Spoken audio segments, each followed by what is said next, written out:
ইয়া আইয়ুহাল্লাযীনা আমানু দুখুলু ফিস-সিলমি কাফা, ও ঈমানদাররা, ইসলামের মধ্যে তোমরা পূর্ণাঙ্গভাবে কমপ্লিটভাবে তোমরা প্রবেশ করো।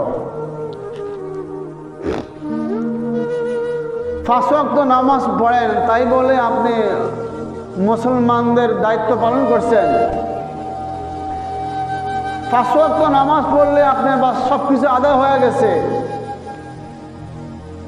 নামাজ পড়া, যাকাত দেওয়া, হজ করা, মানুষের সাথে ভালো ব্যবহার করা, জুলুম না করা, গুনাহের কাজ না করা, ওটা তো ইসলাম। খালি 5 ওয়াক্ত নামাজ পড়বেন এটা নামই ইসলাম না, আরো অনেক কিছু বাকি আছে। ভালো ব্যবহার এটাও ইসলামের অন্তর্ভুক্ত।